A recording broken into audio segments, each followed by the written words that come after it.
All right, good morning and greetings from South Georgia, USA on this beautiful 4th day of April 2025. We are in a partly cloudy situation today, but the sun is hot now like it was yesterday. We're out here at the LSU purple that we planted last week,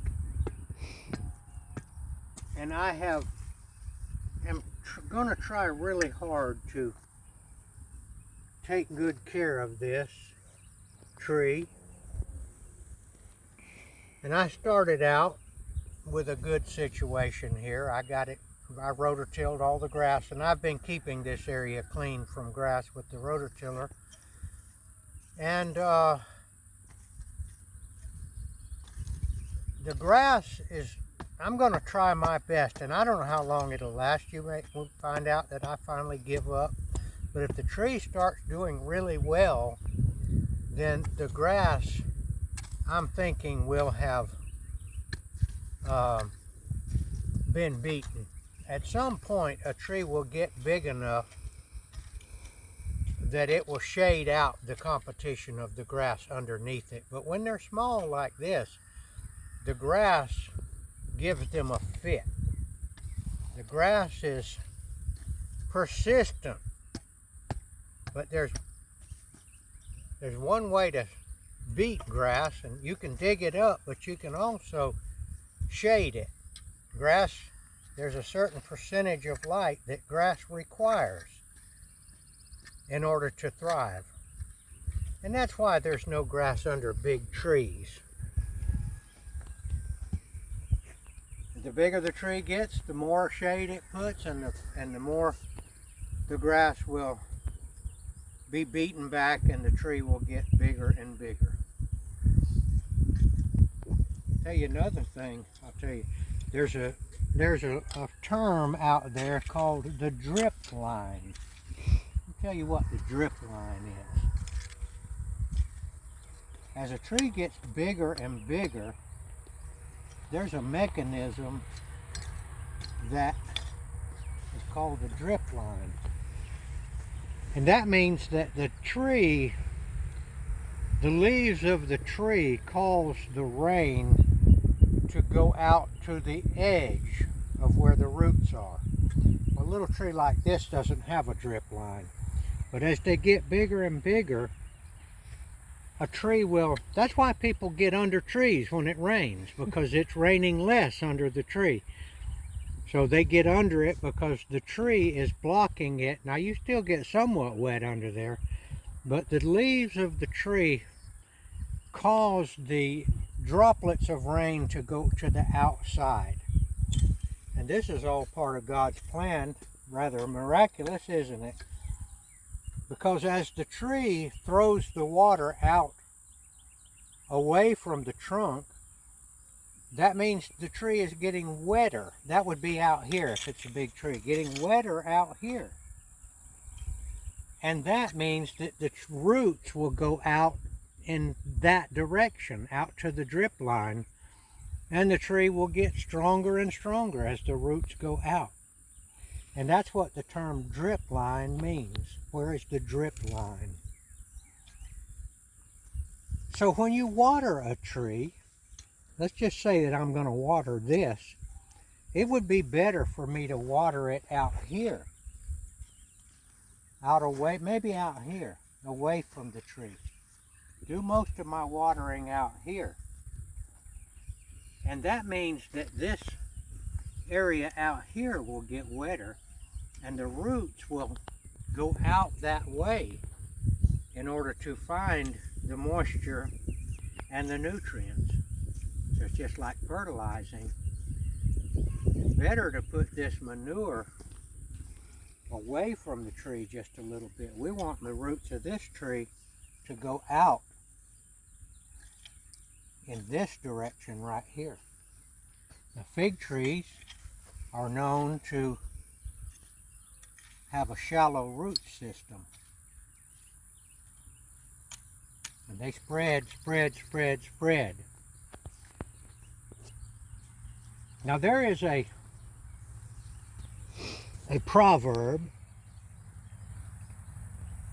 I'm not sure what the number of it is, but it says this: a man who tends a fig tree will eat of the fruit. Sounds pretty simple, doesn't it? Well, let's put it another way. A man that doesn't take care of his fig tree will not have any figs. So we're just seeing what we can do here with this tool here. A few little sprigs, just a few little seeds did come up in there, little pieces of grass or other weeds, and I easily got rid of them by just dragging the hoe over it right here. If you want to watch my video, take care of your fruit trees, your fig trees, get to know your hoe. There's all kind of things that the modern wicked world do to keep from having to get to know their hoe. And that is, they use Roundup and various things like that. But that's not God's way. When Adam was cast out of the Garden of Eden, God declared that he would have to work by the sweat of his brow. In other words, we got to work. We've got to earn our food. There's nothing wrong with it. It's good for us. Now see, here's a little piece of grass right here that I didn't get. And here's one right here. We're going to try to keep this. See, that's nut grass there. That's definitely going to come back. And if I don't take care of this tree, this grass will come back. But I'm going to cultivate this. I'm going to try to give you a running record. Let's walk over here to this one right here. I've already done it. And this one here, I don't have nearly as big a little basin around it as the other one. But I think it would be a good idea to have it a little bigger. So I'm going to work on that a little bit. And as I scrape this dirt, I also scrape any seeds, weed seeds or whatever that might be coming up.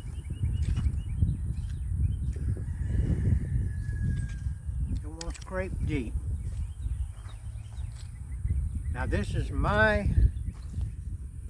the way that I think that I'm going to get the best results, so that I will be one that tends the fig tree and eats of the fruit. We'll try to keep this going. And we'll try to keep a video of this going and let you know what's going on. Looking pretty good now, isn't it? I don't know about the grass way out here, but I do know this. Grass goes a long way underground. So if I let grass grow up out here, it's going to send roots in there. And those roots in there are going to compete. That's why I want to have a pretty big area of cultivation.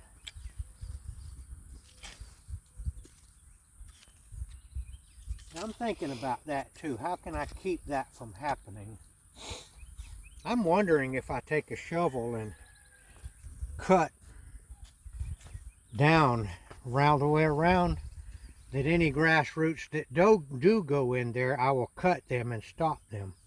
I don't think I'm going to be able to have enough energy to keep the grass out here. And we're also going to do some mulch here pretty soon.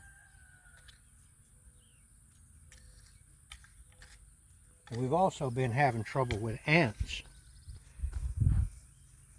And some of our trees over there, we've got one. And we're going to pause and we're going to show you that situation over there. All right, here's another one right here that I did not take care of. Now, it was a good bit bigger than this, but I cut some of it off to make cuttings from. So it in somewhat better shape than this. Now this one right here got taken over by an ant bed several years ago, and I was able finally, I think, now these boards right here, I would kind of like your opinion on this as to whether this is a good way to keep the grass away from the tree. Now let's see. Now see, the ants like to build, here we have ants under it right here. The ants like to build up under the boards. So we may have to do something about these ants before they get thoroughly, yeah, they're definitely here. So yes, I hate it that we have to use poison sometime, but I honestly don't know any other way to keep the ants out of it. I am going to put some ant poison. Yeah, we're going to see if we can discourage these ants from getting under here. Now, if I had taken care of this tree back several years ago with my trusty hoe, then I probably would not be having this problem. This stuff right here apparently doesn't hurt the tree. And we're going to have to leave the boards off right now because we want to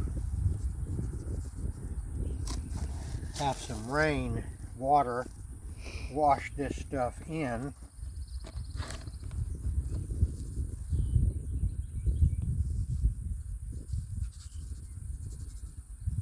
All right, we're going to try to keep you up with it if you're interested in this. And this is the grass here that I chopped out of it with my trusty hoe the other day. And I'm going to do, what I do with that is I just kind of pile it up, and then every time I come around the fig tree, I take my hoe and just kind of move it around to help it die. If I leave it in a pile, this stuff is so persistent that it will actually start growing back in the pile. But we're not going to let that happen. With God's help, maybe He'll give me enough energy that I will be able to take care of these. Now here's another pile over here. And when this grass is completely dead, I'll actually be able to use it as a mulch. And I will use the dead grass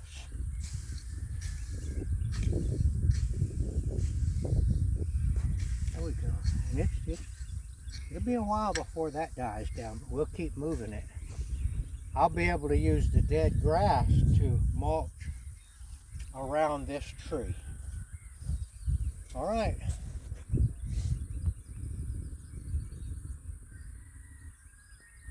I do want to say this, that a man that tends his fig tree will eat of the fruit. Is a proverb in the Bible. Now let me tell you one little thing about that. You notice it doesn't say that the man who will eat of his fruit, it says that he tends the tree and then he eats of the fruit. And that means to me that we must earn our food. I'm going to go out here and just make a little, I don't know how far these roots go, but I'm going to go ahead and make a ring around it.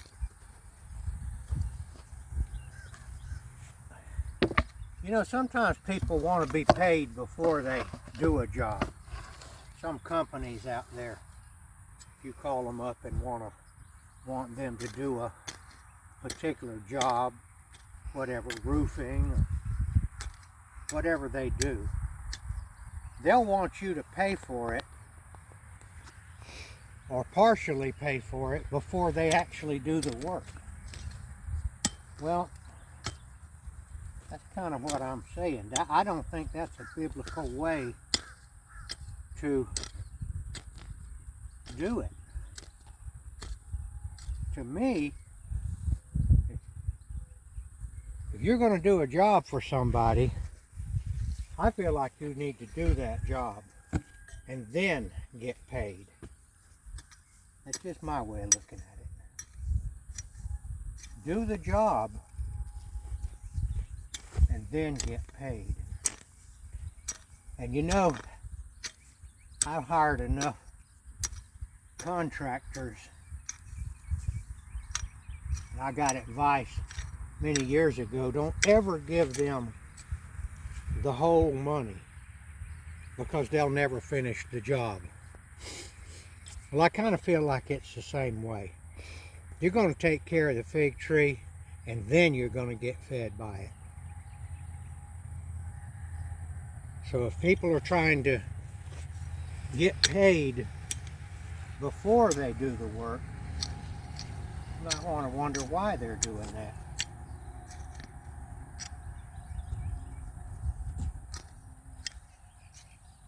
Are they extended too far?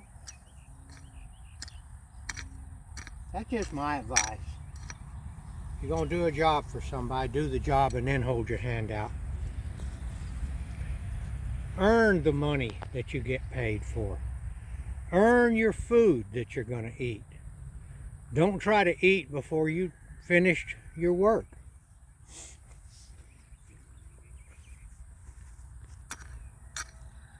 That's one of the reasons we eat too much, is because we haven't earned our food by hard work.